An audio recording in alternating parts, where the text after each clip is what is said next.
Buckle up your pant legs, zip up your hats, and take off your shirts, but not in a weird way. It's time for Sounds About Light, a podcast about Kingdom Hearts.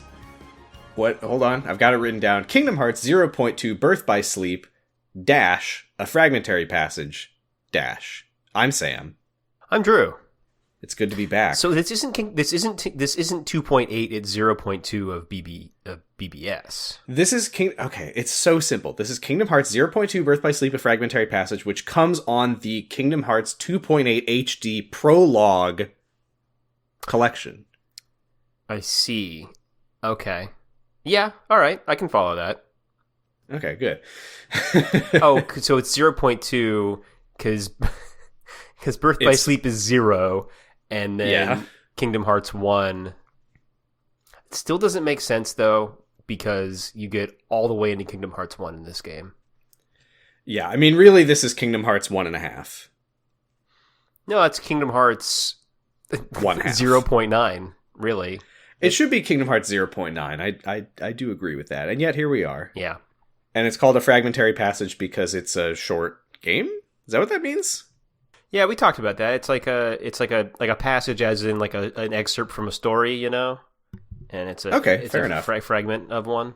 Yeah, but also I used to think that there was meaning to it, but it turns out it is really in the amelioratory benevolence school of titling. I actually think they're going for a double meaning thing. I know I'm supposed to be funny, maybe, but I think what they're doing is say like the world's also falling apart and stuff too. So it's a fragmentary passage. It's a short excerpt, and also It's literally a fragmenting passage that Aqua is running around on. Okay, yeah, I'll take that. Mm-hmm. And that's why they named two games that, because they both were kind of like that. Just in case anyone listening to this hasn't played it and doesn't know what happens in this, I want to apologize for telling you to take your shirt off. That was a reference to something that happens in this game. I wasn't being weird, I swear. Yeah, we'll probably talk about like 5 minutes about this game and then maybe like 50 minutes about that part. Well, we do begin with this was, I mentioned somewhere in, I think, the end of part 1 of Unchained Key. We saw a little bit of this. It's the Keyblade Graveyard. It's presumably Lushu. Now I get to see it. Now I get to see it with the knowledge that those are all children's Keyblades strewn about. Correct. Someone that we assume is Lushu watches with No Name and the black box as Kingdom Hearts appears in the sky.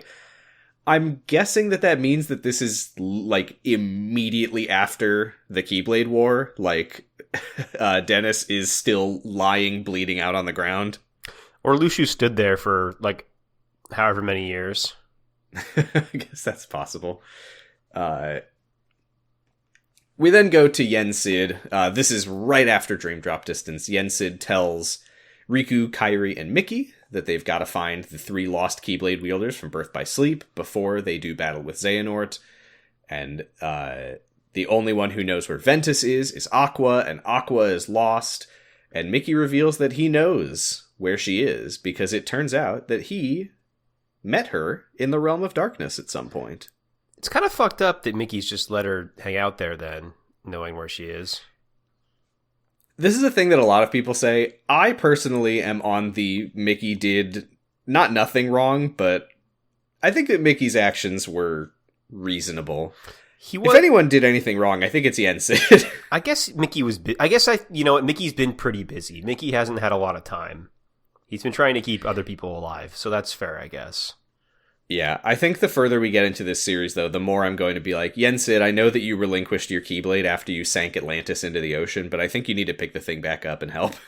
Yeah. Well, I guess one thing, too, is like there really isn't actually a ton of time between Birth by Sleep and like the rest of the story, because Sora's already alive or whatever during Birth by Sleep, so... It's 10 years. Yeah.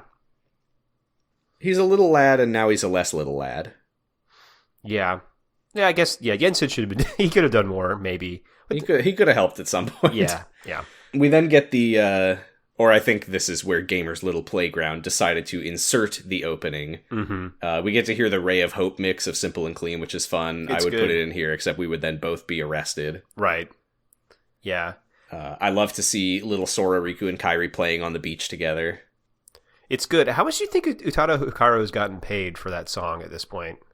For that one song? Yeah, that they've remixed a bunch of times, and yeah. Well, I've bought Kingdom Hearts about 15 times, so that's $1 million right there, baseline. Yeah, I mean, yeah. I bought the collection, and then I bought Dream Drop Distance, so I'm getting there. So, yeah, I don't think there's really that much to say about this opening. I really like the shot at the end when Aqua is sinking into the water and Sora's hand reaches down towards her. That's a nice shot. I like that. Yeah. And then that's it. We pick up exactly where the final ending of Birth by Sleep left off, with Aqua wandering through the realm of darkness and finding Cinderella's castle. Yeah. And saying that's bad. It's nice. Aqua says very helpfully for everybody. Oh, I guess this is maybe a scene from now, but she goes, "Why is Cinderella's world here in the darkness?" Which was very helpful for maybe a player who didn't know what they were looking at. Yeah. One of the people who's not a complete freak like me who looks at that and goes, that's the castle from the Castle of Dreams. Yeah, or maybe you didn't play Birth by Sleep, you know? I mean, that's even weirder. The thought of someone playing this and not Birth by Sleep. Yeah, maybe. Best of luck to anyone trying to play these games in any order at all. I'll just leave it at that. Yeah. One thing that I really appreciate about this is that Aqua, we will find that she's been down here for a long time, which means that she monologues to herself, but it makes sense that she's doing it because she's trying not to go completely insane. Yeah, no, it's like helpful because she's on her own so that the player can still understand what's going on, but she is, trying not to entirely lose it here. Yeah, the version of this game where Aqua is just dead silent is very grim. It's a choice, but different. Yeah. So thank you to Aqua for keeping us in the loop on what you're thinking. She's got Ericus's Keyblade. She fights some Heartless, which we will remember later. She doesn't know what they are yet, which is weird to think about. Yeah, I liked that. I liked getting reminded that she dealt with the Unversed and she's never seen a Heartless. Yeah, she's just like, denizens of the dark. She reflects on how time is meaningless down here, and she has no idea how long it's been. And I really like this part where she walks into the sort of surrounding town outside of the castle, and she thinks about, like, you know, I took my friends for granted because I thought that I would never lose them. And then we get a montage of Birth by Sleep and her meeting Jacques and all that. Mm-hmm.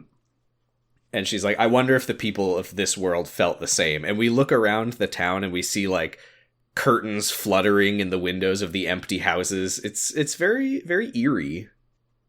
It is, yeah. And it's a good reminder that the people don't get brought here with the worlds. Or if they do, I guess maybe they just become heartless.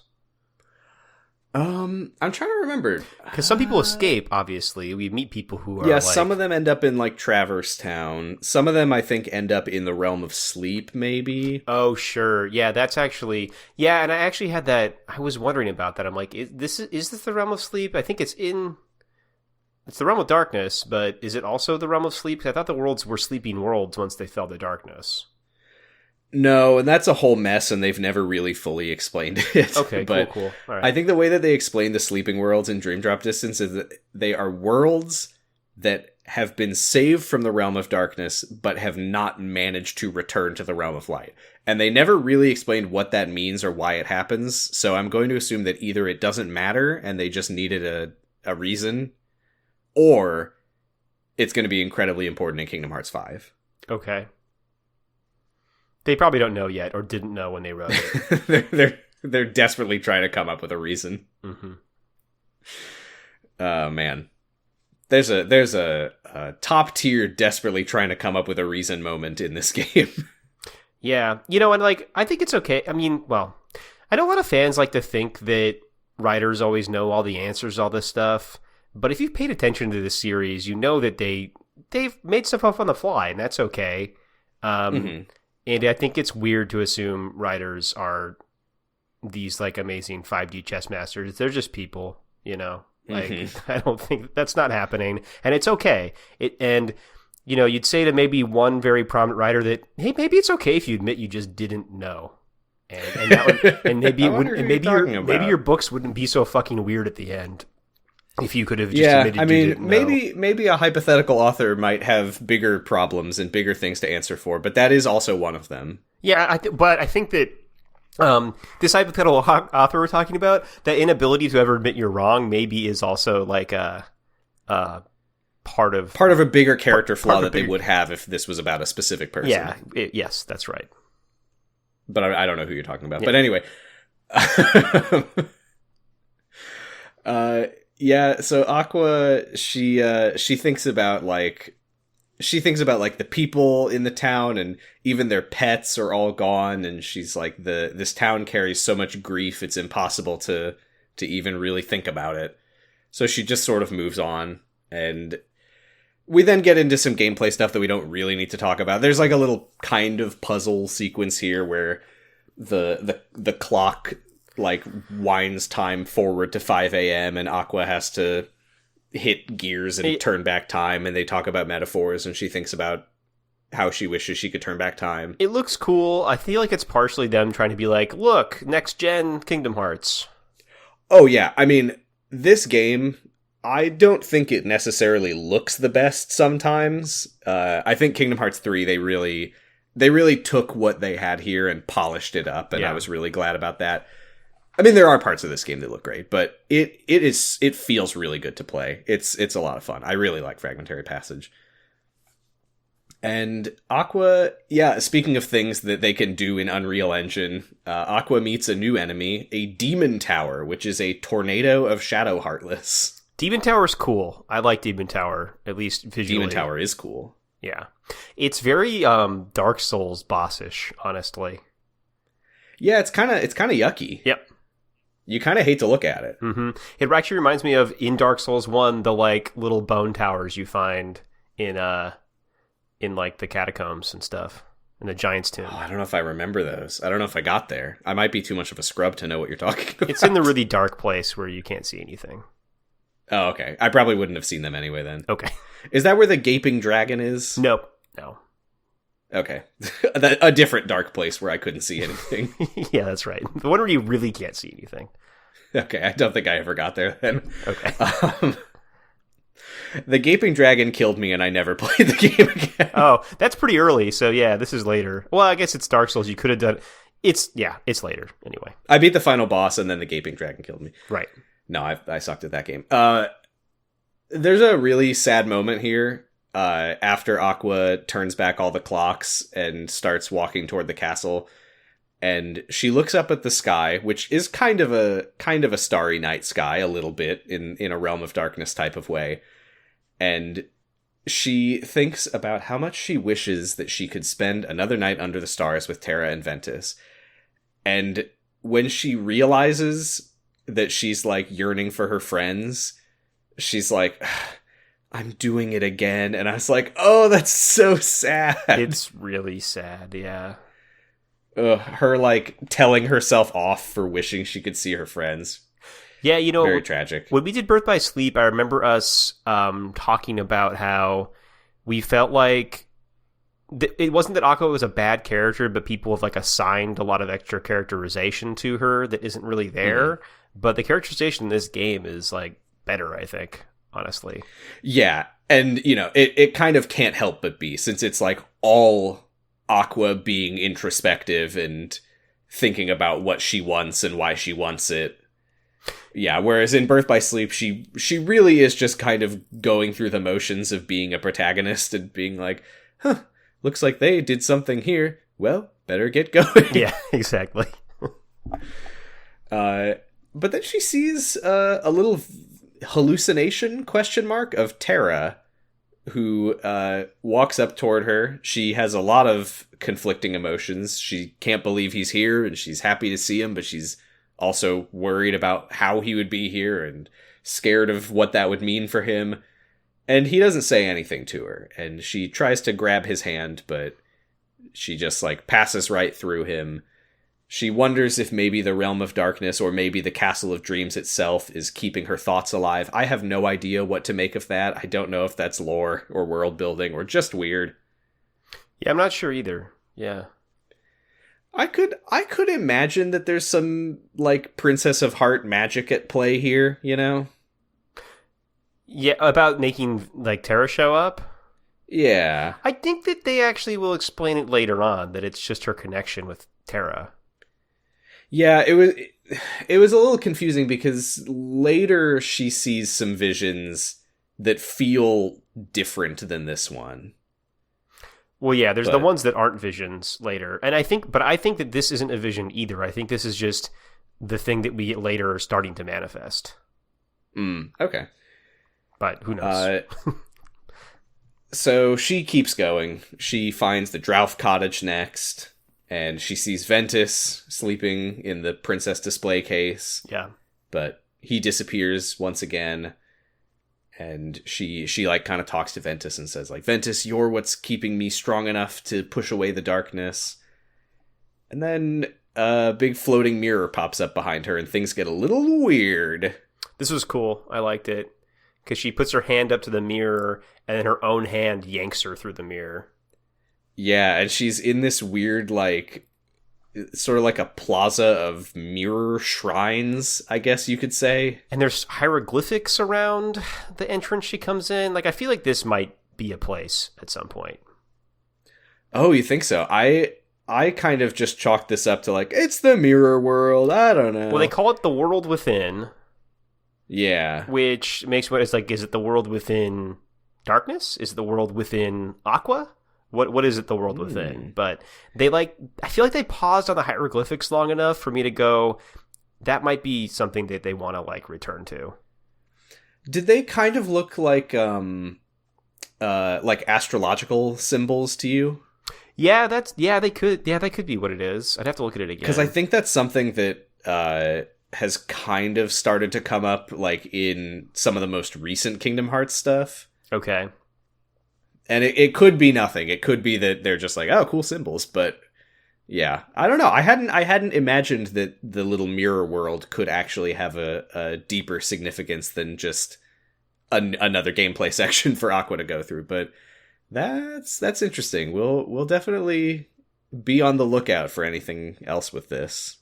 Yeah, it could be. I mean, it's that kind of thing where it could be nothing. It felt like they were, like, letting you see enough of it for it to be a thing, but it could also just be them giving themselves the ability to come back to it later if they want to. So, she has to go through a bunch of different gameplay segments and puzzles in different mirrors. It's not that interesting. It's fun to play, but not to talk about. Yeah, I do like when she fights herself and her shadow self says, "Only your heart is hollow enough to be a demon's."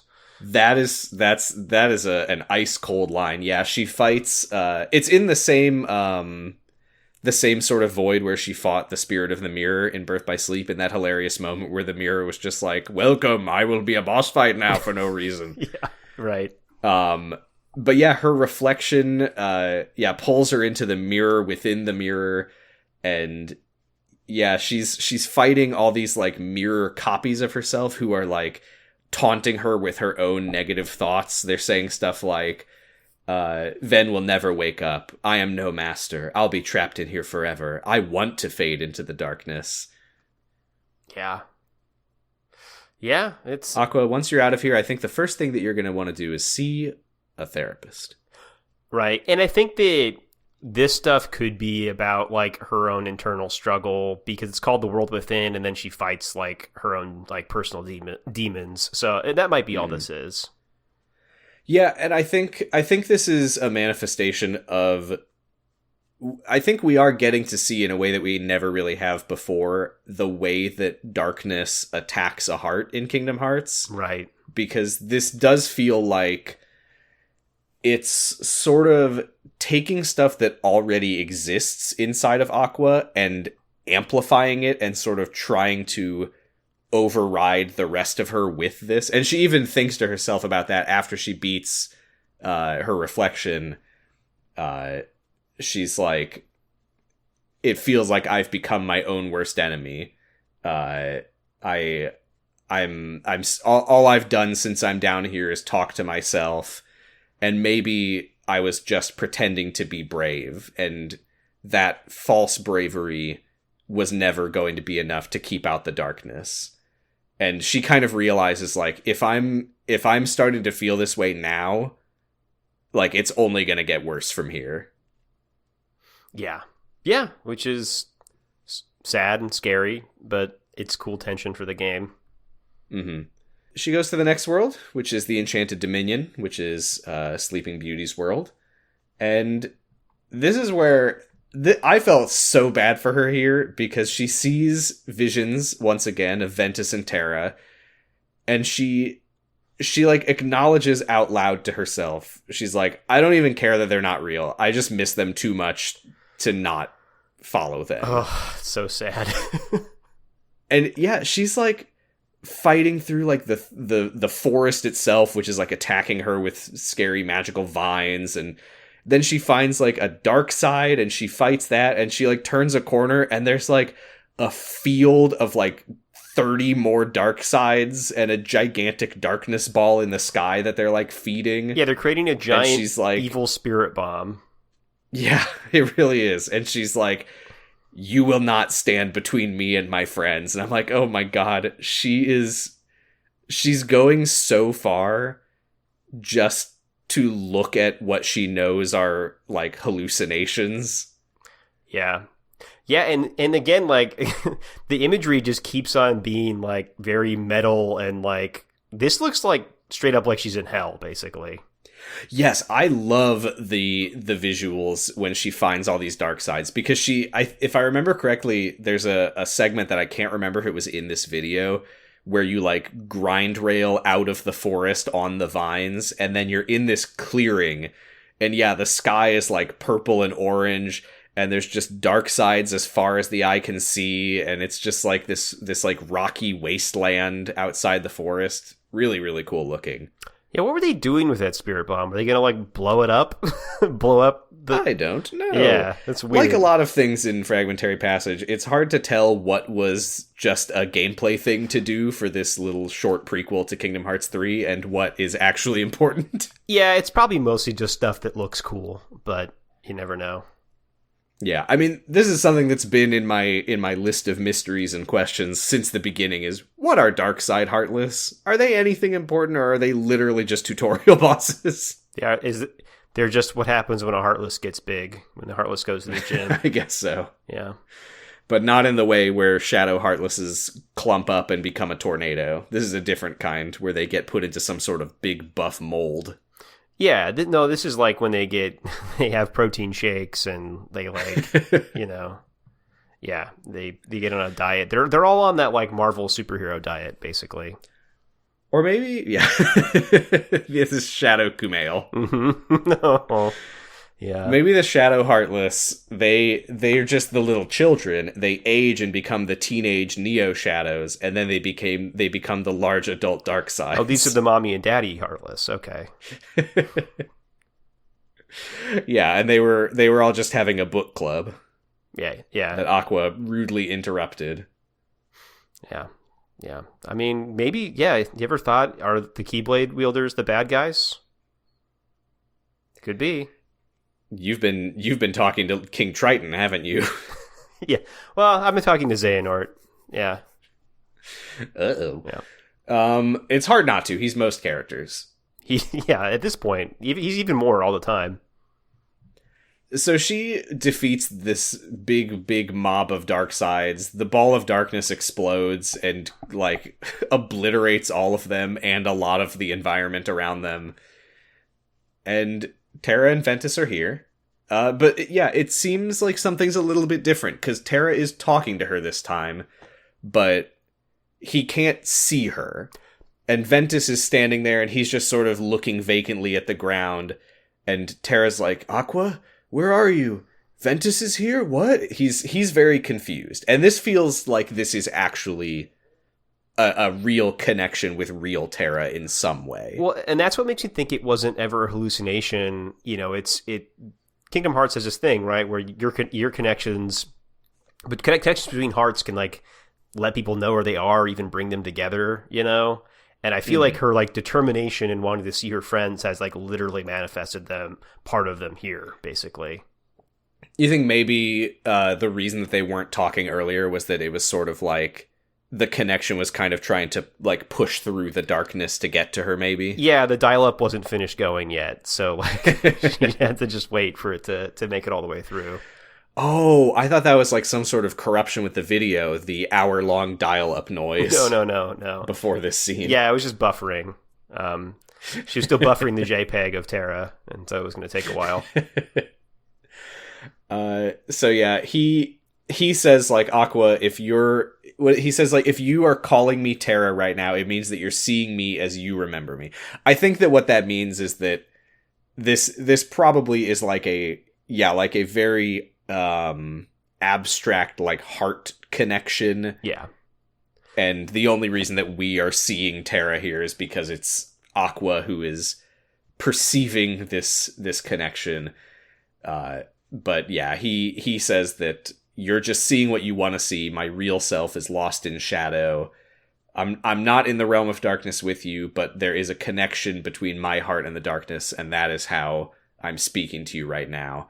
And Aqua is kind of like, what do you mean your heart has ties to the darkness? And he's like, let's talk about something else. Yeah, I don't even look like this. The real me is lost in shadow. Yeah. What do you mean? Oh, you always wanting to know what I mean. Yeah, and I think this is when Terra reveals that he doesn't see that Ven's there. Or he already said that, right? Yeah, so he doesn't see Ven. And he does say that Xehanort's trying to find Ventus. Yeah. And yeah, he says that he doesn't know where Ventus is, which, of course, we know that. But he's like, yeah, Xehanort is looking for him. And she's like, oh, don't worry. He'll never find him. And then she turns to look at Ven, which is very bad timing, as Xehanort takes over Terra once again, and his hair becomes silver, and he becomes Epic Richard Epcar. Didn't mean to say epic. Just meant to say he becomes Richard Epcar. Yeah, there's a lot of epic going on, so. He becomes Richard Epic, and while she's not looking, and, you know, again, this is, I think, one of those things where we are seeing what's happening to us, but I think basically what I'm getting at is that his voice changes completely, and she doesn't notice. Yeah, I'm always curious, like, how much of that is what the characters are supposed to hear or just for us. I'm going to assume that she was hearing Terra's voice because she didn't see him transform. Yeah. Because the alternative is that Terra goes from, Aqua, Ventus is somewhere in the realm of light, but I don't know where. And Xehanort's trying to find him. You have to be careful. Now, where is Ventus? Yeah. And she's like, oh, you know, I turned the... Wait a minute. Aqua, Xehanort is trying to locate Ven. He'll never find him. I hid Ven well. I think the reason he's not talking to me here is because he's still there sleeping. No, I can't control.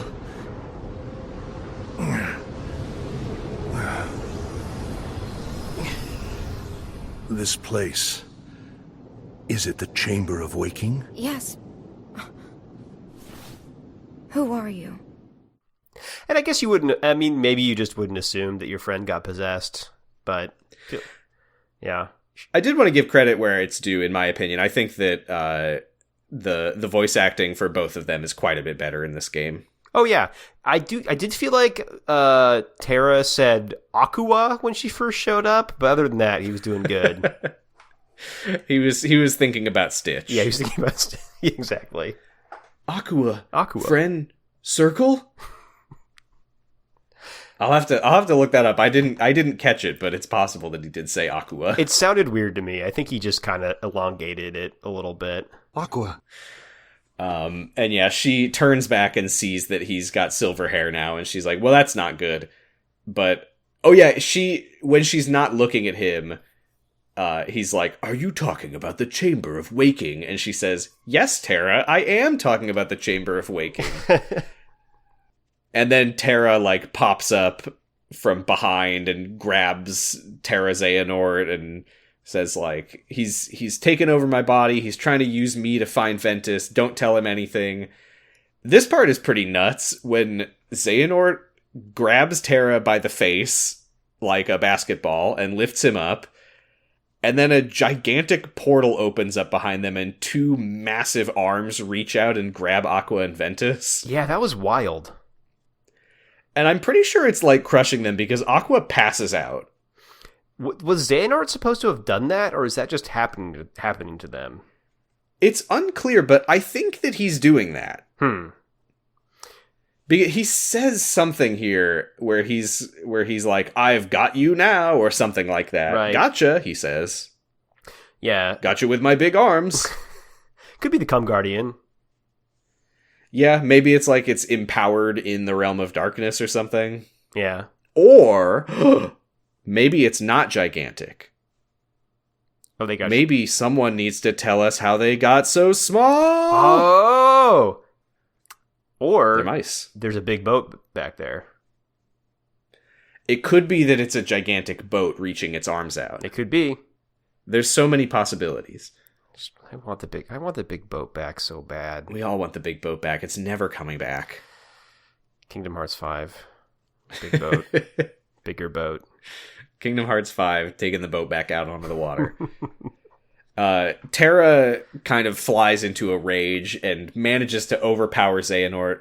He uses... I think we've seen... Did, like, Ericus use these, like, golden chains? I feel like we've seen them at this point. Yeah, we know this is Ericus's thing, and yeah, Terra, blasts them out of his body at Terra Xehanort. Yeah, this is like a recurring Keyblade wielder technique that we'll see more of as we go. Yeah, he wraps him in these golden chains, but we don't see anything after that because Aqua passes out from being grabbed really hard by a big boat's arms. So, yeah, what if in Kingdom Hearts 5, you're up against a big boat again, but then Sora transforms himself into a big boat, and then you have big boat combat. Now that's a game. And I hear there's a bunch of boat combat in Kingdom Hearts 3, so they could reuse some of that tech. There is a bunch of boat combat. I guess Sora would like to be a boat. Yeah, why not? He's a good boat. Good boat versus evil boat. Here we go. Sora, Donald, and Goofy travel to the world of cars and planes. Yeah. Donald is a plane, bird. Goofy is a car, because cars are the turtles of the road. And Sora's an aircraft carrier that Donald can take off from. Yeah, and an aircraft carrier is a big boat. Yeah. One of the biggest there is. It's perfect. We should make... There we go. They hire us, Square Enix. Yeah, except we'll have to move that from Kingdom Hearts 5 to Kingdom Hearts 6 so that it can be the climax of a trilogy, because it's too good. That's true, yeah. Well, they can just end it at 6. I don't know, whatever. No, I mean as opposed to 5. Oh, okay. Got it. All right, yeah. Save it for the end of the second trilogy. The second trilogy, which will, of course, be another 15 games. Yeah, 15 games over, 30 years or something. I really don't know if I expect them to do that. I mean, since Kingdom Hearts 2, they haven't done that many games. It's been a lot of, long-running... I mean, a lot of it has been in the form of Union Cross. I gotta assume their market's drying up for that stuff. And also, yeah. And there aren't, other systems to put games out on now, so... Yeah, although, I don't know, you got digital distribution, you absolutely could... Maybe this is an even better time than before to just do smaller games, you know? You know what, though? They gotta make a VR game, and it's gotta be lore critical. Well, they already did, and it isn't. Well, okay. Really? I don't know what it is, but there's something called, the Kingdom Hearts VR experience, I think.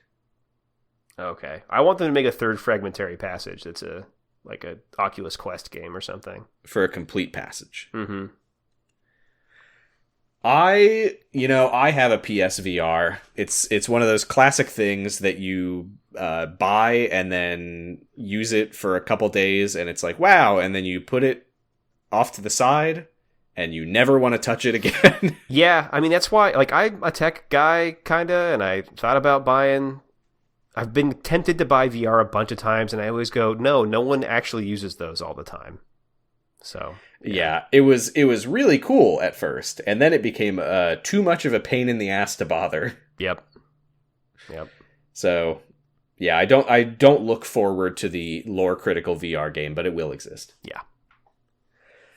Aqua is sinking even deeper into the dark abyss than before, and I say abyss because I think that this is what was going on in Dream Drop Distance. I think whenever we're in the realm of darkness and someone is sinking into water, I think that is the abyss that they've referred to. I'm not 100% sure on that, but I think it is.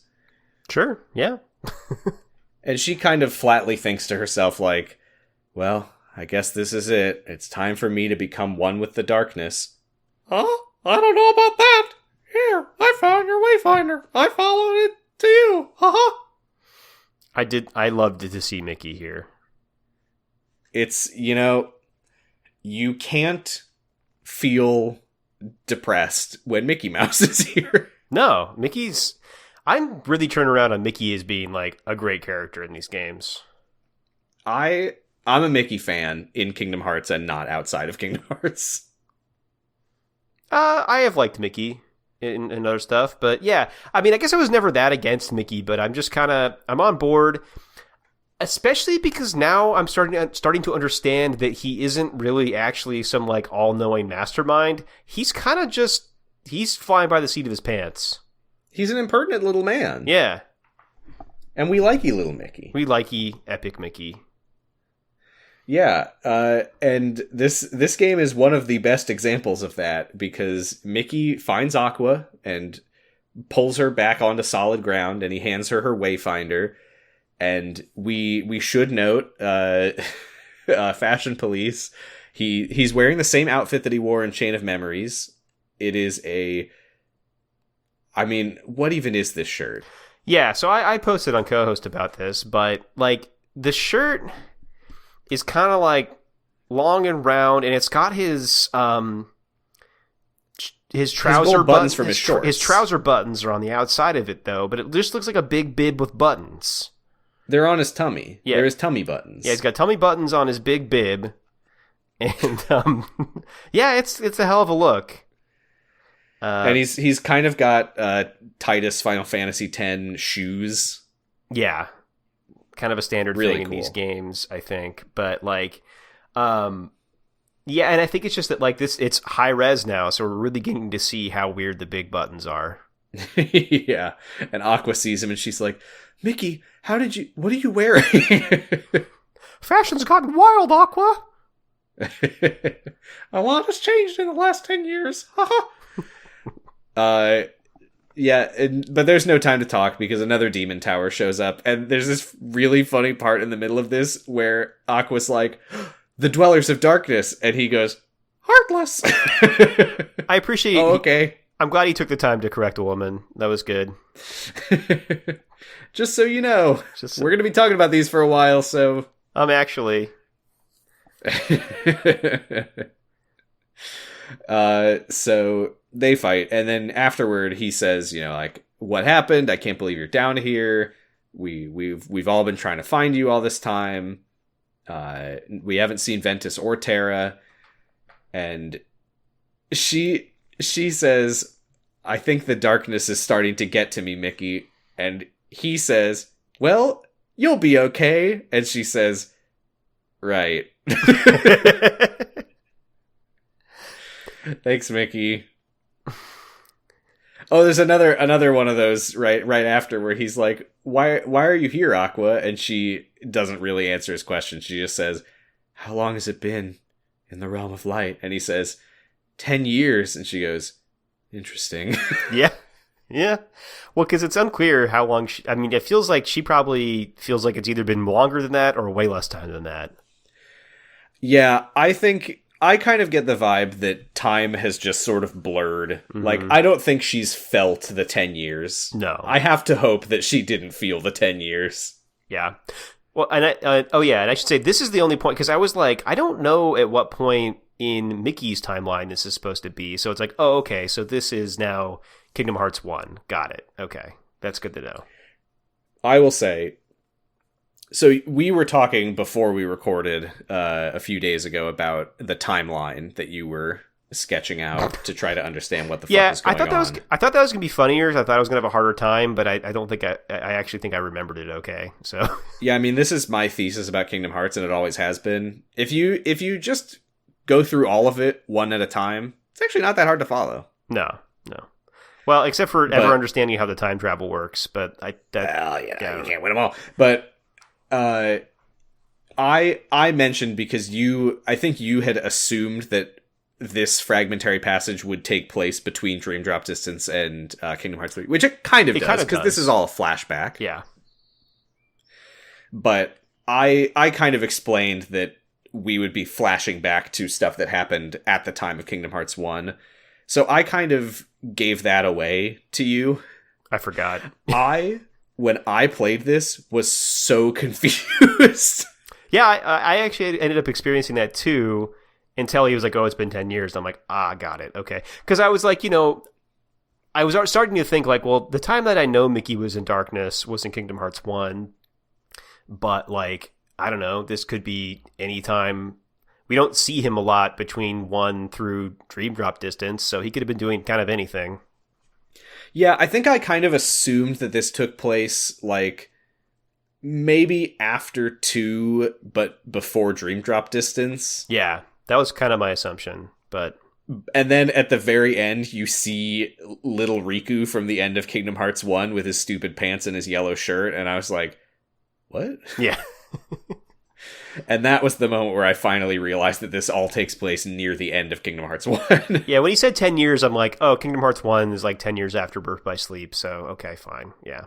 Yeah, amazing that I didn't think about that when I played it. But anyway, he explains, and I'm going to fill this in a little bit with some outside knowledge, because I did not really know what was going on here. Because she says, why are you here? And he says, the Heartless are attacking the world's hearts. I came here looking for a Keyblade of Darkness so that I can lock the door between the realms. We need to lock it from both sides, etc. That's what happens at the end of Kingdom Hearts 1.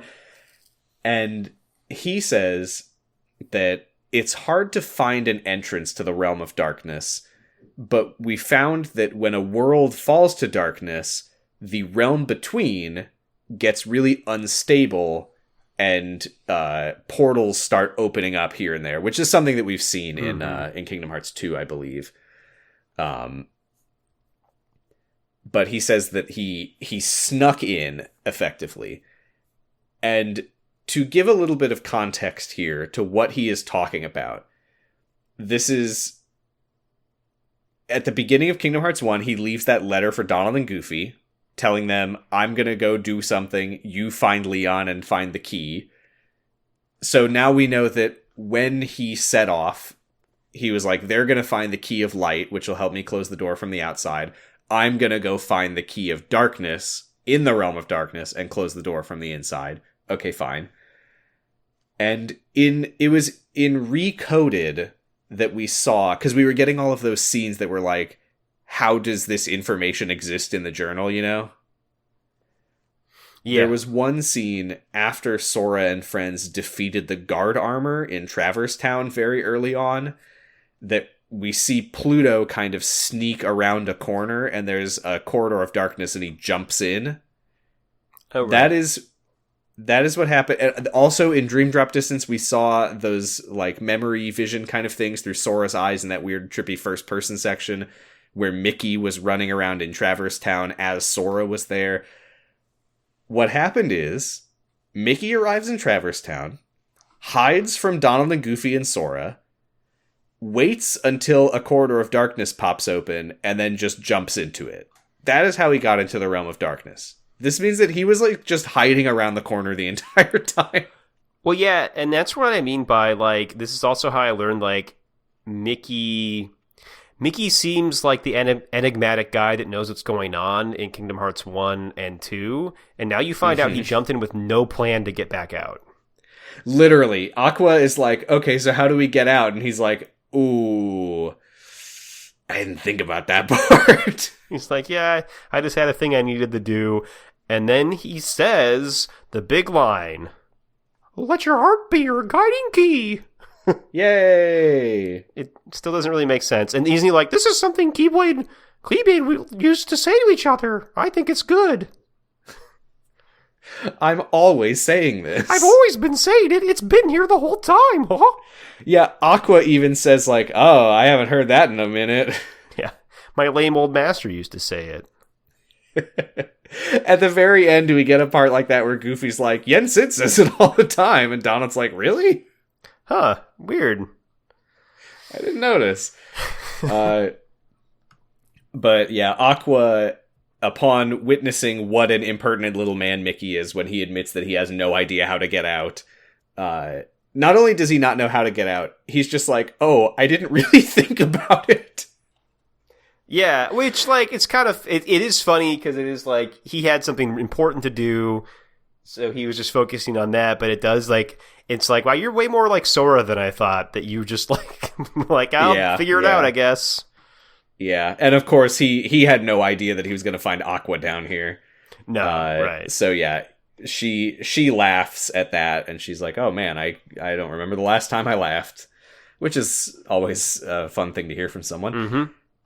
So they shake hands and set off to find a way out of the Realm of Darkness. Ultimately, after some exploration and fighting Heartless, they find a tunnel with a big bright light shining through it, and they follow it out onto the Destiny Islands, but the fucked up Darkness version from the end of Kingdom Hearts 1 when we fight Ansem there. Mm-hmm.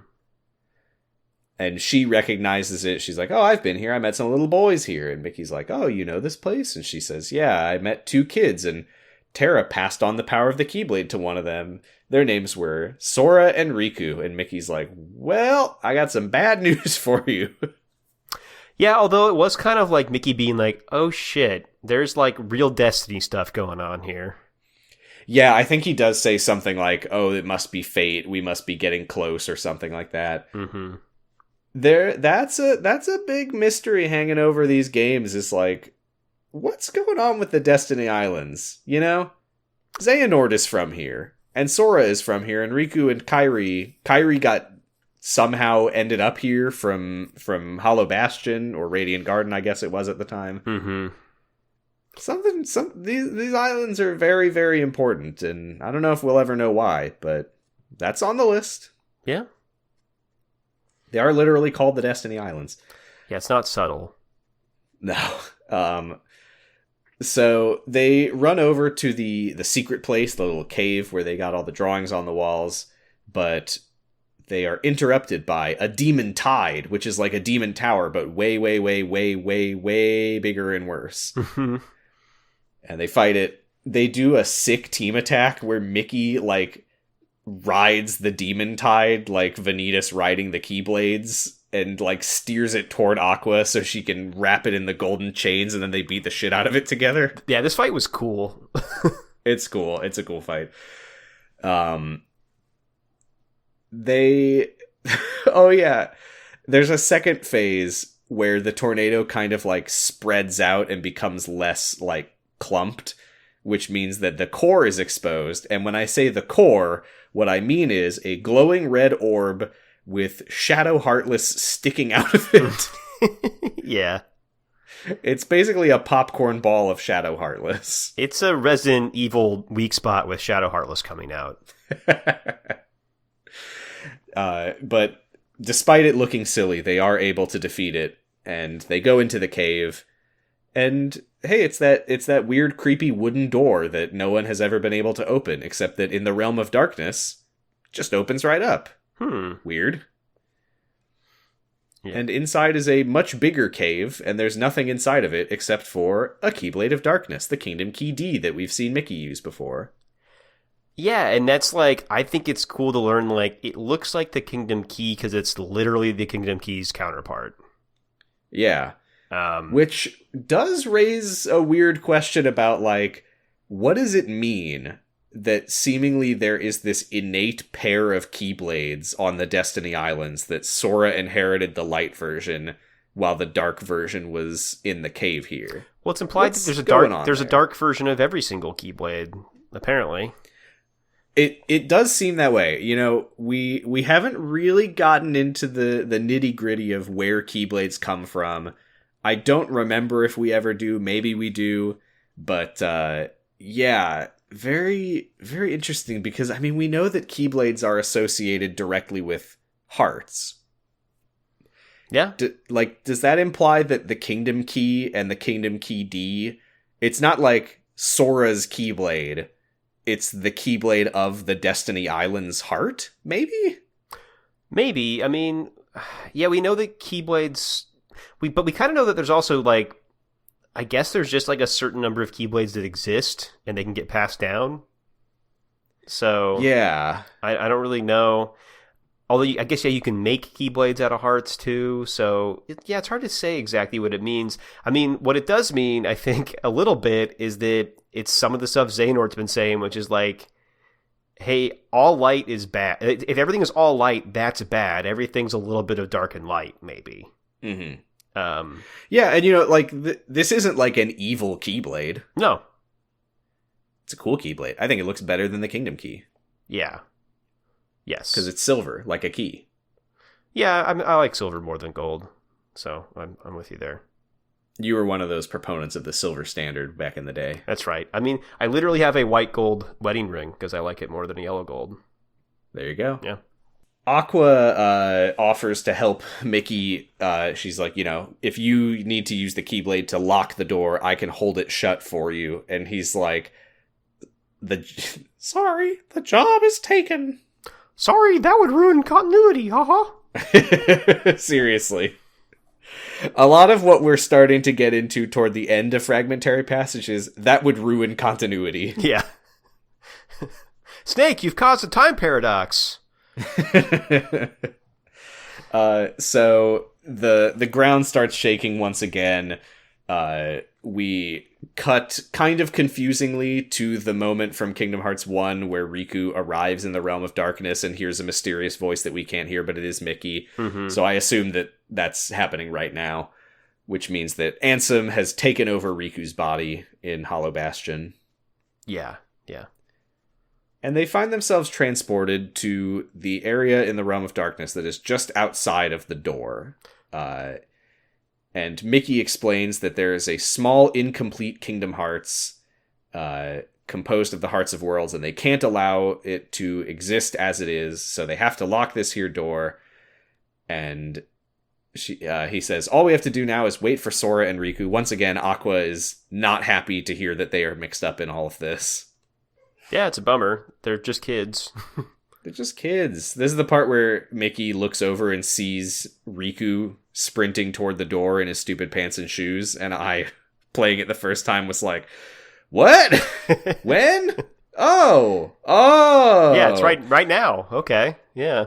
But the moment where I really said, oh, okay, I see when this is when the Demon Tide reappears, and Aqua holds it back with the chains and tells Mickey, hurry up and lock the door with Riku. And then the Demon Tide breaks free of the chains and it attacks the both of them. It drags Aqua back through the wooden door onto the Destiny Islands, which the door then vanishes out of sight. So there's nothing that Mickey can do to save her. But more importantly, it collides with Mickey, sends him flying. He hits the ground. He looks over at Aqua getting dragged away, and his shirt disintegrates into gold sparkles. Got blown straight off. Now, why does it happen? Well, because we already saw him in the first game and he didn't have a shirt on. So this raises a number of questions for me about Mickey's wardrobe. His pants still have the buttons on them that were on his shirt bibs. Mm-hmm. So does this mean that his shirt is buttoned to his pants normally? Are those giant buttons going through his shirt and it's buttoned down kind of like... So he sort of like buttons himself into a big onesie? Well, first of all, yes, Sora wears a onesie with a little jacket over it in the first game. But I'm pleased to say that I have a crackpot corner and I can explain exactly what's going on with his clothes. Really? Also, I was kind of wondering, too, because I felt like his shorts looked a little different after his shirt got blasted off. So is that actually his underwear with buttons going all the way through his shirt? Well, I will tell you exactly what he's wearing. Okay.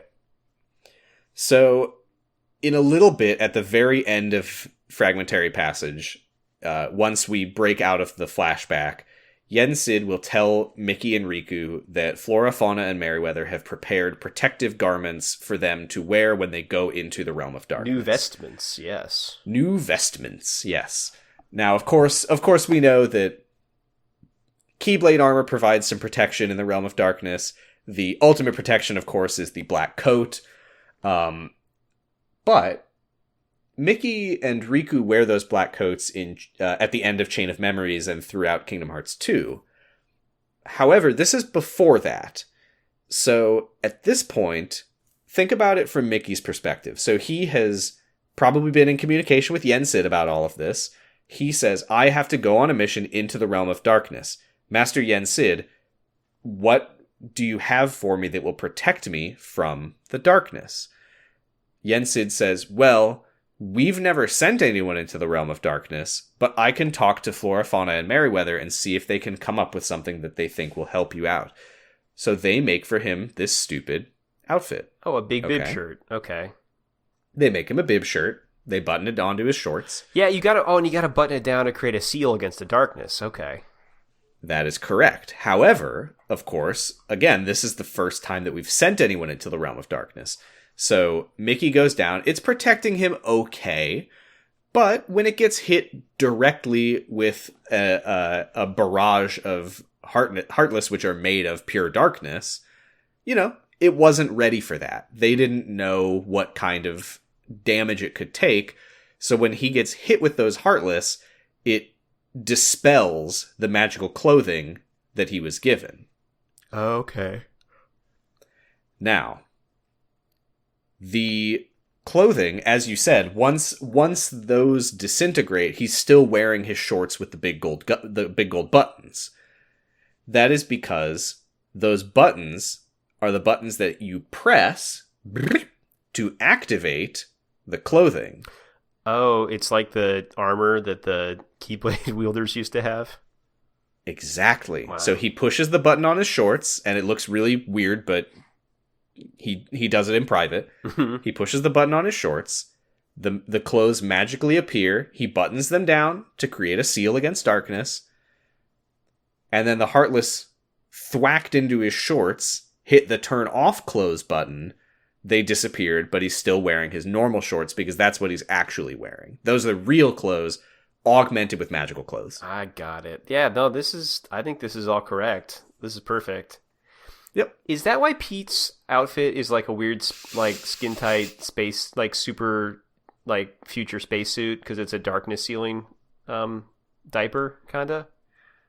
Yeah, it's a darkness sealing diaper, except Maleficent made it for him, and she's mean, so she made it look like shit. Yeah, right. Okay. Yeah. All right. Proven. This isn't even a crackpot corner. This is just crackpot reality. Yeah, I read it in the Ultimania. Yeah. The Fragmentary Passage Ultimania. It's a very short. That's pretty much the whole thing. Mm-hmm.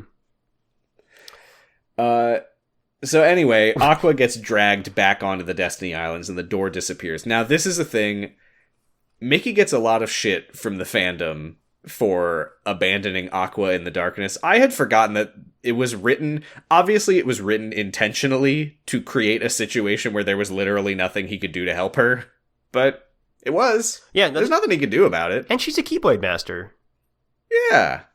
She's fine. Yeah. Well, she's fine. Yeah. She stances up to fight the demon tide by herself, and she thinks to herself, like, I'm thankful to Terra and Mickey for showing me what's at stake, and now that I know that the Realm of Light needs a protector, I will keep fighting the darkness. I will face the long darkness. The next time someone wanders into the Realm of Darkness, I will be here, a light to cut through all the shadows. I will be their wayfinder, and one day I will return to Terra and Ven. I am Master Aqua, and that's a promise. I like all of that except for the very end of it. I think it's kind of cool for her to remind you that she's a Keyblade Master.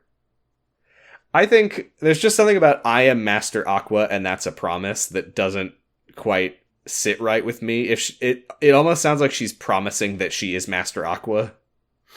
Sure, yeah, I don't know. I liked it. I thought it was cool. It's cool. I just wish it was just a little tweak. I'll return to Terra and Ven. No, I don't know. I'm not going to fix it. Let your heart be your guiding key. There you go. I am Master Aqua, and I promise to let my heart be my guiding key, as I always say. as everyone has always said, and I say. And then, yeah, we get the scene where Mickey is like, Aqua, but there's nothing I can do. All right, now, Sora, let's close this door for good. And then everyone says, oh, that's why he had to be shirtless, because when they made this scene in Kingdom Hearts 1, they thought that they would never get to show Mickey again, so they could only... Because, lest we forget, Disney told them, you can show Mickey on screen once. Mm-hmm. So presumably they were like, well, we can't give him a weird outfit. That would just confuse the iconic silhouette.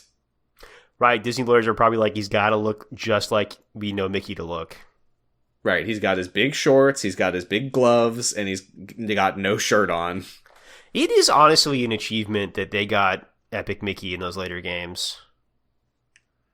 I know. I really would love to, like, witness the meetings that they must have had where they, like, sit down and they're like, look, the game sold really well. You are going to let us put him in the sequel and he's going to look really cool. He's going to do so much cool anime stuff with his back to his friends, holding out his sword, doing flips. You're going to love it. He's going to be just like Yoda in Attack of the Clones.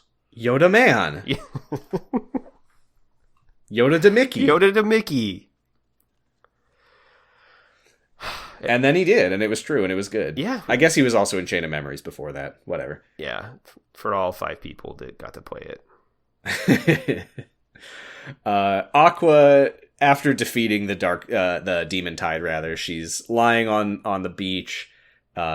Sora is just fighting a big boat right now, and he beats the boat, and on the beach, the cloudy sky clears instantly, and it fills with stars. She tries to call out to Terra and Ventus because she's looking at stars and wishing they were with her, but she is unable to contact them, and she realizes that she is once again completely alone. And the stars start to fall from the sky as the worlds begin to restore. We saw this at the end of Kingdom Hearts 1.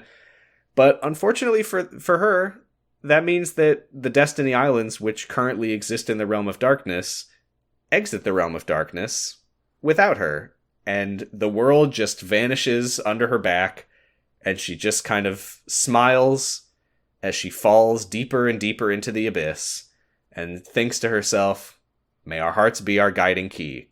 Aqua, you didn't have to say that. Yeah.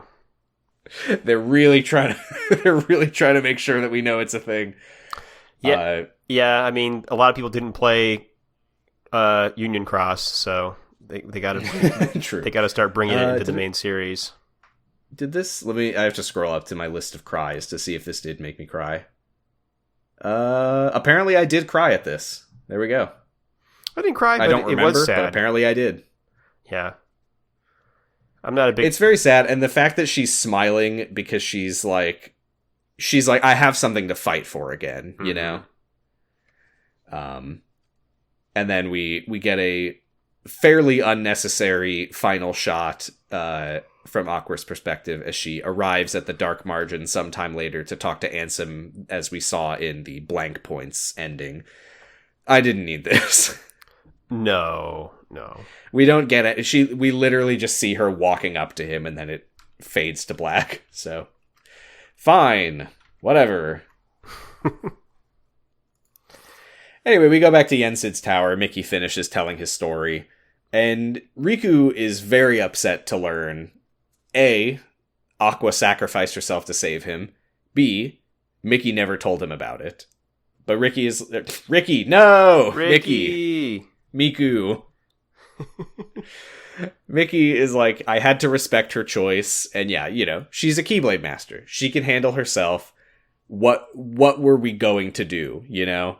tell you and Sora about it so that you would immediately rush into the realm of darkness and die instantly. Right. Yeah. No, this is good because I was having those thoughts early on, being like, why the fuck haven't they done anything about this? And this was a good way to be like, no, come on, think about it. You can't just go into the realm of darkness.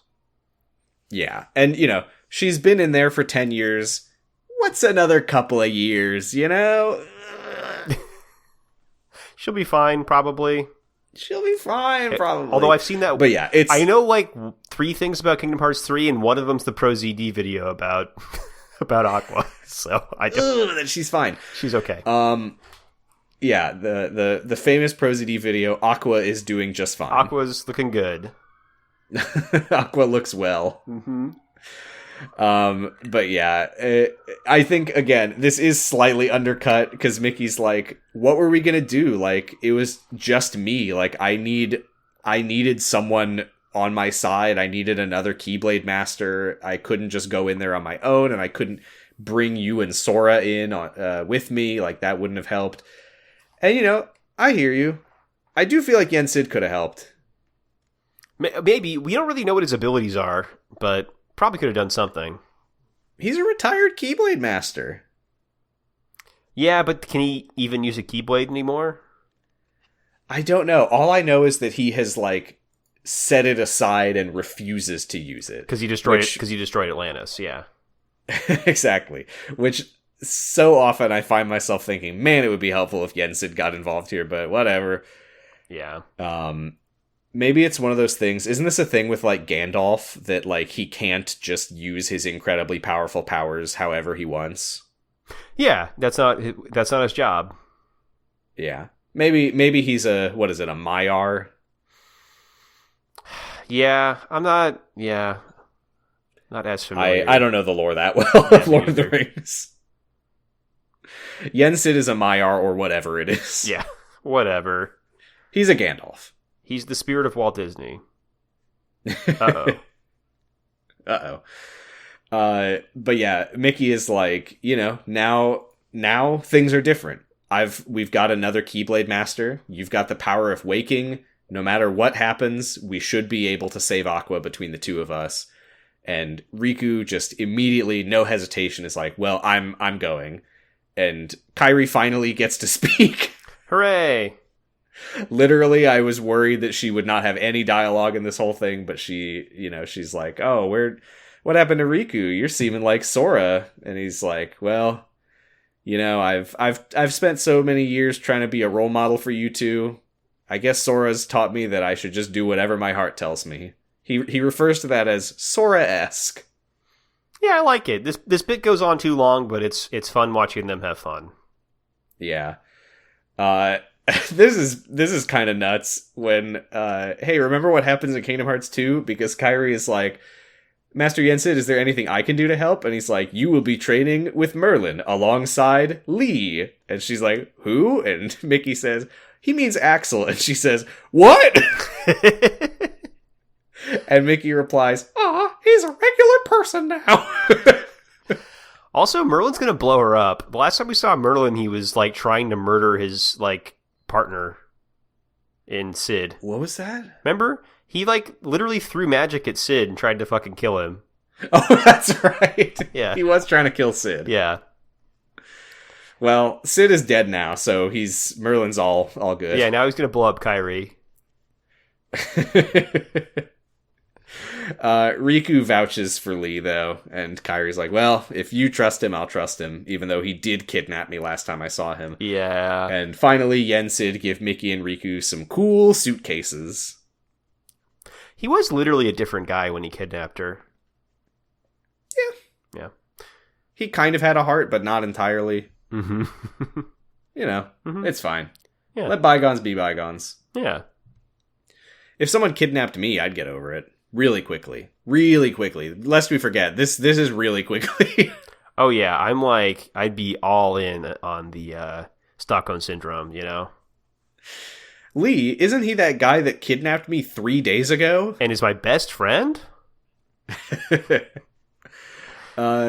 Riku, and Kairi all set off, And Sora, who of course went to visit the Dream Eaters at the end of Dream Drop Distance, finally gets back. Donald and Goofy are very impatient. They're like, "Where were you?" And he's like, "Not telling." And he excitedly throws the door open to see everyone again, and it's just Yensid. I like that. And Donald's like, "It's your fault for taking so long." And Sora's like, "I wanted to say goodbye to my friends." And Donald says, "Then do it faster." These three are good. Yeah, I missed them. Mm-hmm. Yensid gets them back on track and reminds Sora that he has failed to acquire the power of waking in his Mark of Mastery exam. And also, hey, new game coming. Your temporary brush with the Abyss of Darkness has left you severely weakened. Yay! You gotta get all your abilities back. Yeah, I suspect you have noticed you'll have to level up again in Kingdom Hearts 3, right, Sora? Yeah, and Sora literally...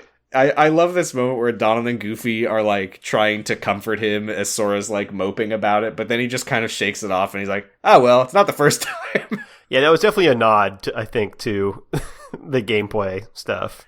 Oh, yeah. This is one of those classic, let's just take a step back from Kingdom Hearts and just appreciate how completely ludicrous this line is when Yensid goes, Chip and Dale are currently analyzing data that Ansem the Wise provided to Riku. Oh, God.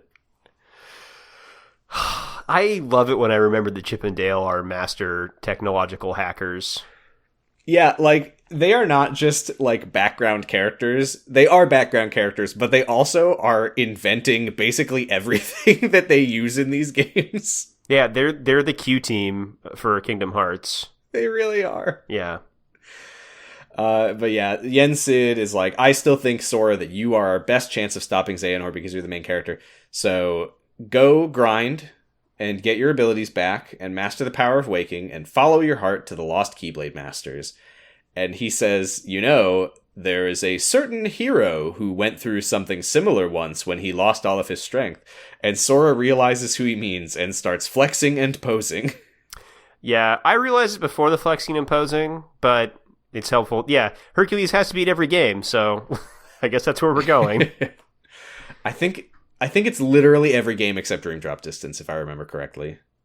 Yeah, because you couldn't go there. That would make sense. True. When you put it that way, yeah, they're like, "There's gotta be a way we can justify it. Come on, please." Maybe they go to Hades and that could be there? No, it's the same world. Fuck! We can't put it in this one. No. Donald and Goofy. This is kind of the same thing that happened in the beginning of Kingdom Hearts 2, is that they kind of realize for a moment that they're like, "Oh, we don't have any reason to go on an adventure together anymore, do we?" But then they realize that they do, and they get very excited. Yeah. They're like, looks like we should escort you to Olympus, and They kind of start teasing him about failing his exam, and Donald calls him a half pint, and Goofy says the three of us together make a whole pint. I hope you like that joke, because they're going to repeat it about 500 times in Kingdom Hearts 3. Well, Sora says it's 1.5 pints. Yeah. Yeah. So, pretty good. Pretty good. Pretty good. I think it would be better if they said it 100 times. Yeah. They start off on the gummy ship. Is this the first time we've seen the interior of the gummy ship? I can't remember. No, remember when we saw horrible smiling Sora? I think that was inside the gummy ship. Horrible smiling Sora. Remember when he's trying to force being happy to make the gummy ship go? Oh, that was in the manga. Oh, you're right. Okay. Yeah. Oh, no, we definitely see it in Kingdom Hearts 2. I remember there's that scene where Maleficent saves them, and then they're sitting in the gummy ship, and they're like, "Looks like help can come from surprising places." So no, this is not our first time seeing the inside, but Right. Okay. here we are. The gummy routes have closed again, so they can't just fly wherever they want to, because we have to grind more stuff. Mm-hmm. This is the part where, first, Donald is like, "Can you take this seriously, Sora?" And Sora says, "Hey, these things take time," which is, it's a joke about how long Kingdom Hearts 3 was in development, but also this is something that Sora said about how he didn't know how to use Ansem's computer in Kingdom Hearts 2. Oh, right, yeah. And Goofy says, try picturing your friends like you're there. Sora starts flexing again, but then gives up. And then Goofy says the line of the game, "May your heart be your guiding key. Master Yen Sid always said that before we went off on our adventures." And Sora's like, "Did he, Donald?" And Donald's like, no, I don't think so. I don't know. Feels like that's maybe something that only got invented recently.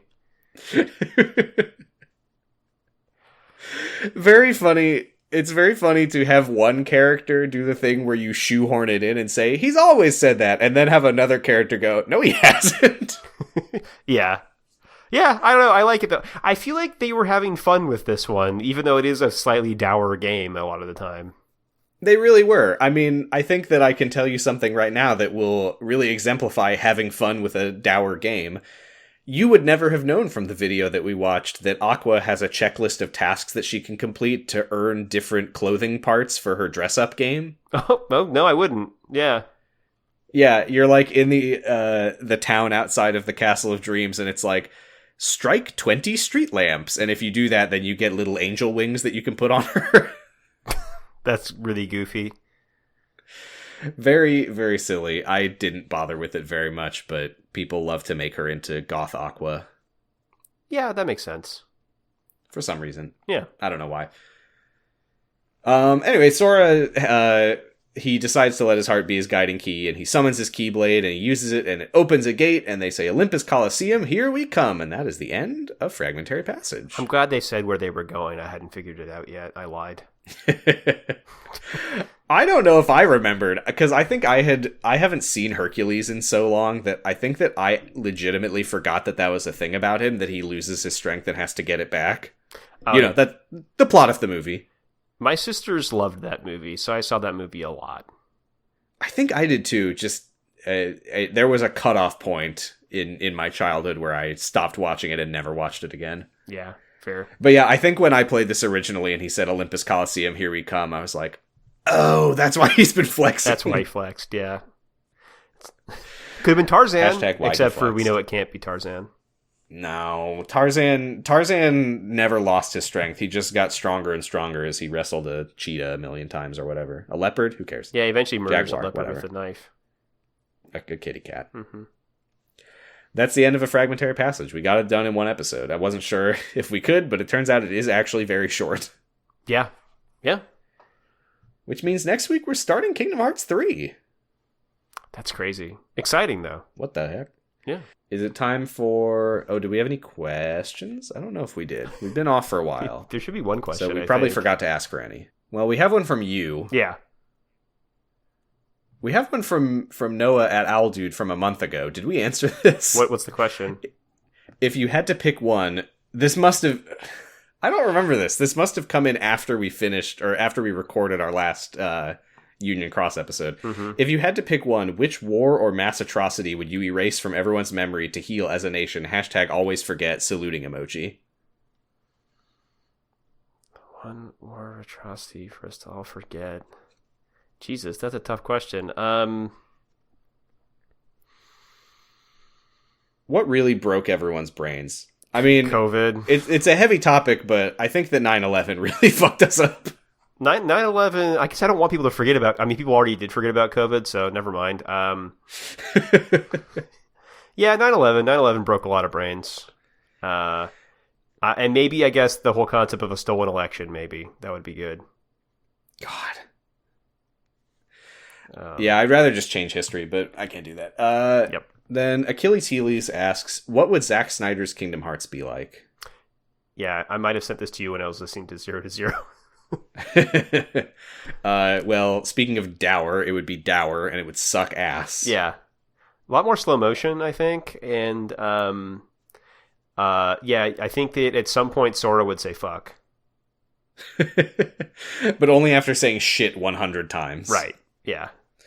There would definitely be a scene where Sora... You know in Kingdom Hearts 2, when Sora finds out that every time he defeats a Heartless, he's releasing hearts that are inadvertently helping the organization create Kingdom Hearts? Yeah. And Sora is like, you know, what do I do? Because I can't just not fight the Heartless. if Zack Snyder had made Kingdom Hearts 2, Pa Kent would have walked in that scene and said, "Why can't you just not fight the Heartless? Whatever happens, happens. Ignore them. Who cares?" Right. Yeah, Sora's mom would appear to do that. Yeah.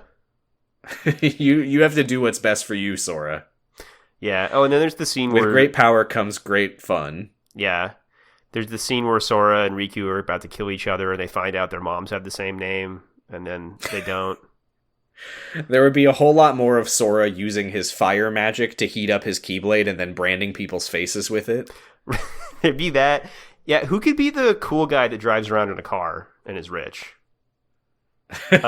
Sid, maybe? Scrooge McDuck. Scrooge McDuck would be the main character. Oh, yeah, Scrooge McDuck would be the main character and the libertarian hero that we need.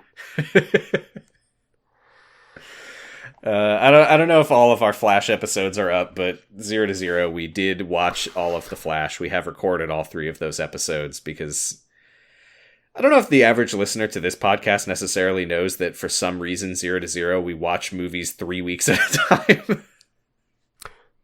I didn't realize that, but yeah. But that is what we do. That I've only heard the first episode, which I think is all. It gets worse. And I'm really glad you came back to do it because I don't want to watch that movie, but I'm excited. I'm enjoying hearing you describe how bad it is. It was quite bad. It's one of the worst things I've ever seen. Not that it's one of the worst movies I've ever seen, but visually taking it in was one of the worst experiences of my eyes' lives. Right.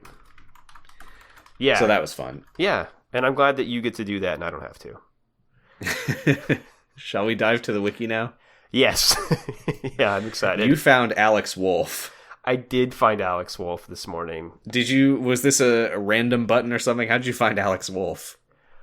I'm trying to remember what I did. I think I was just trying... I don't remember. I did a particular search, but I don't remember what it was, but it just... Yeah, I don't know. I just got to it, so... Maybe you searched for data. Oh, you know what? I think I might have. Yeah. I think I might have searched for data, and that's how I got to it. Yeah. Well, would you like to tell us a little bit about Alex Wolff? Sure. Alex is a nice boy and will help anybody, no matter what the cost is. Alex is the one that will make you smile when you're down and help you up if you fall. Lisa, about Alex. Aw, thanks, Lisa. So, Alex Wolff is the brother of Dawn Wolff and Anna Wolff. Great. He is a major protagonist in Kingdom Hearts, the Data Book. There's no colon there, just Kingdom Hearts, the Data Book. The Data Book. This writer's pretty straightforward, you'll find. He is 11 at the beginning of Kingdom Hearts, the Data Book. Alex's signature weapon is the Rainbow Blade, a type of Keyblade. He is the older brother of Anna and Dawn Wolff, and the younger brother of Aqua Wolff, and son of Alexis Wolff and Dante. From the Devil May Cry series. Oh, actually, that's how I got here. As I went, and one of the big search terms was Dante, and I clicked on Dante because I was hoping I'd find Devil May Cry, and instead I found this. Yeah, that's not Dante from the Devil May Cry series. Could I quickly tell you a little bit about Lisa? I would love it if you did. Lisa is part of MCX. Oh, what? Now, you're probably wondering what that means. Yeah. Here's the article for MCX. This article is in need of more information. This article is lacking everything. Oh, there's a couple things here. Can you tell me about Yeah, them? we got their goals. MCX wants Kingdom Hearts for hearts, save all the nobodies, make a portal to go to all the realities, and lastly, find all the Moogles, parentheses, the Moogles want this. Oh, good. I'm glad the Moogles want that. I love this because this person's art style is clearly like they are 6 years old, because all of their characters are just standing with their arms outstretched to their sides. Yeah, and they're all like MS Paint, I think. Very good. Yeah. Let's see. I don't even think I need to tell you anything else about Alex Wolff. Maybe. Well, let's see. Okay. I think the most interesting thing about Alex Wolff is his weapon. I mean, before we even get to his weapon, his picture which I'm assuming is some kind of like cobbled together Photoshop or something, because the art style is completely different. He is holding a sword with a chain from the bottom of the hilt that goes to the bottom of the hilt of another sword. It's like floating. Okay, I have two more things to read about Alex Wolf before you read about the Keyblade, the thing that we really want to hear about. So I'm going to read about Alex's personality real quick. Alex is a nice boy and will help anybody, no matter what the cost. Alex is the one that will make you smile when you're down and help you up if you fall. Alex's emotions and Maud are represented by his rainbow blade. If Alex gets mad, the rainbow blade becomes red. So in that picture, he's mad. When he is sad, the rainbow blade becomes blue. When he is happy, the rainbow blade appears in its true form. And I'm going to read you Alex's appearance. Alex has one blue eye and one red eye. He has brown hair and wears a blue shirt and red pants. Not according to that drawing, but okay. Alex also has a black cloak, though usually does not wear it. Could you read his first quote? Why are you fighting us? Poor Alex. Oh, and I'll read his second quote. They are my friends. We may fight and sometimes say stuff, but we are friends nonetheless. Despite saying things, we are friends. I just caught something that I need to read. Yeah. This is in the story section under The Imposter. Much time later, Alex meets the fake Troisnix Etienne and they talk. I saw that, yeah. How the fuck? How is Troisnix Etienne here? It might be the same kid. I don't think so, because Le Lutte pour Respecter are all, like, hand-drawn and look all right. Well, maybe Zach got permission to be part of the Le Lutte pour Respecter. I think that this might just be, like, a popular fanon thing. I think Le Lutte pour Prescrian, I'm sure that's pronounced right, they're just so popular that they show up in everyone's stuff. Yeah. So it's great to see Troisnix Etienne again. Yeah. Okay, read to me about this Keyblade. I need to hear about this Keyblade. Well, let me tell you about the Rainbow Blade. It looks like a gear shift fucked a menorah. Yeah, I couldn't think of how to say it, but that's a pretty good way to describe it. Yeah. It's just like a weird branching series of sticks that each have a different, like, colored bulb at the end. It could be part of a puzzle in, like, Riven or something. Yeah. This article, Rainbow Blade, is the creative property of Zach! It's also lacking everything, unfortunately. Wrong. This article is everything. Yeah. Rainbow Blade. Requirements. Alex got the Rainbow Blade by doing stuff to get it. To get the light part, Alex had to fight darkness with a stick. To get the fire part, Alex had to feed the lava. To get the water part, Alex had to feed fish and help them. To get the wind part, Alex had to help the birds with food and eggs. What? To get the earth part, Alex had to help birds, fish, wildlife with food, water, and homes. To get the ice part, Alex had to live in the cold and snow. To get the stone part, Alex had to make a home out of stone. To get the lighting part, Alex had to be hit by it. But to get the dark part, Alex had to feel darkness.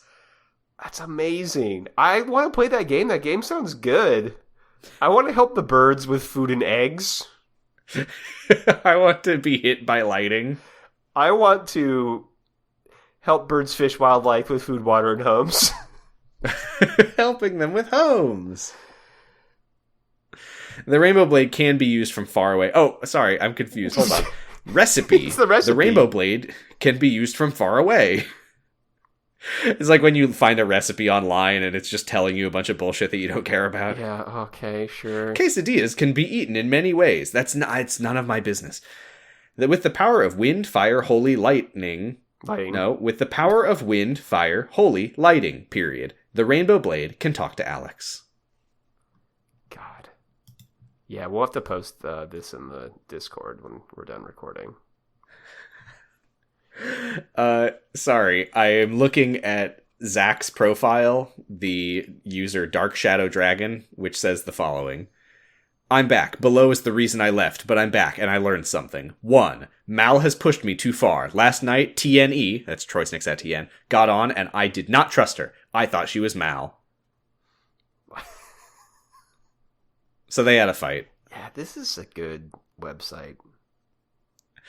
And then someone says, thank you to Sir for the help on this one. Alex, I'm sorry I put you in that mess. I could have helped you, but I did not want to go back. Sad. Is sad in parentheses or just sad something they say? I don't know. There's some broken formatting here. This is Wish Us Duck. This is Wish Us Duck. Oh no, I have not done this in so long. I have. Oh, I have not. Well, I'm sticking to my guns. I've stayed immersed. I have not turned off the voice until it was time to record this. Oh, okay. So you're like living in it. You've gone method. Okay. That's right. I'm in immense pain. Are you constantly playing a hot guitar and a hot piano, and are you no longer wearing pants? Dual wielding. Yeah.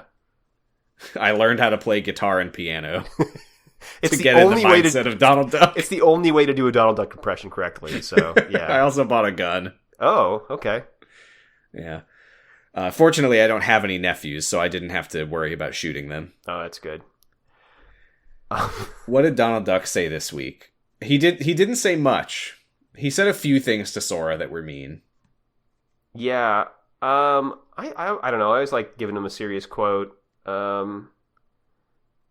Let's see. Should we? What about just a classic "May your heart be your guiding key"? Oh, sure. And I say classic because they've been saying it the whole time. Yeah, we can do that. No, that sucked. Yeah, whatever. Yeah, I think that sounded pretty good compared to what I'm about to do.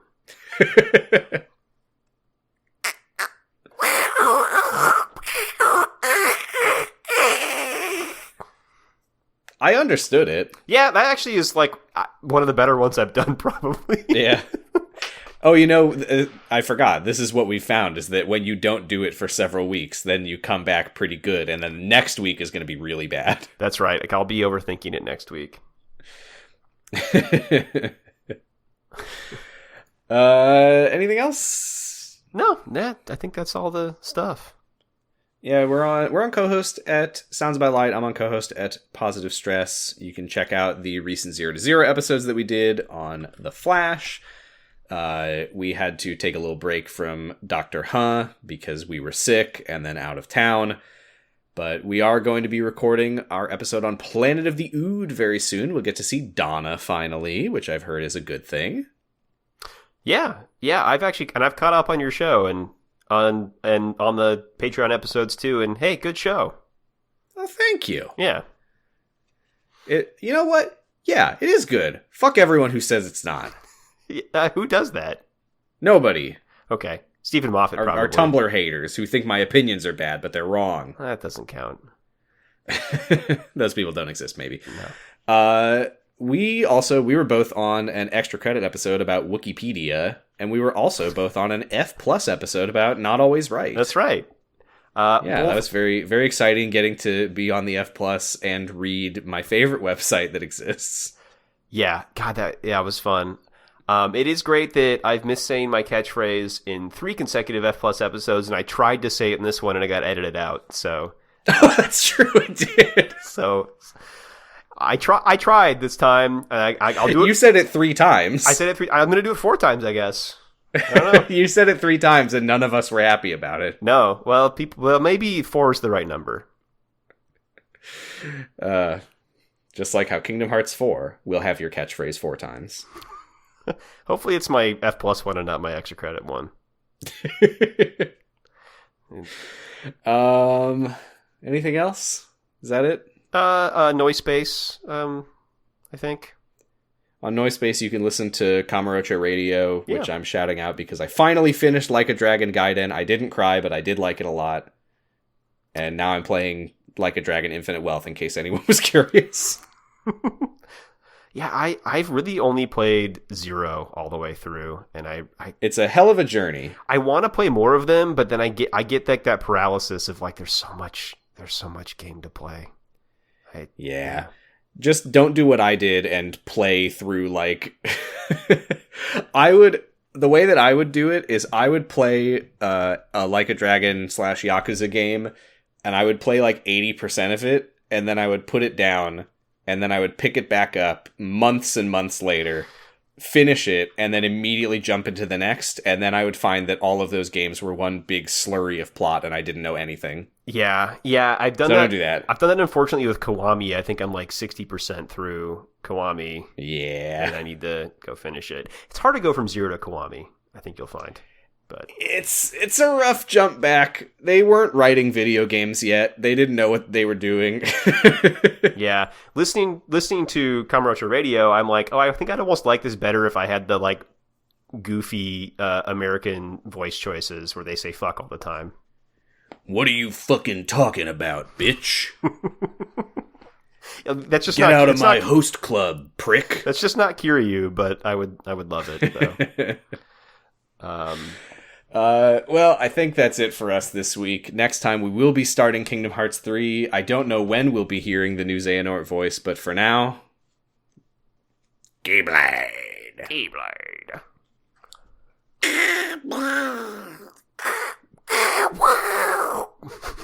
There we go. All right, bye. Bye. The battle for the Realm of Light is not won. Thanks to Terra and Mickey, I know what's at stake. I'm not afraid. I will face the long darkness. The next time someone wanders into the realm of darkness, I'll be here. A light to cut through all the shadows. I will be their wayfinder.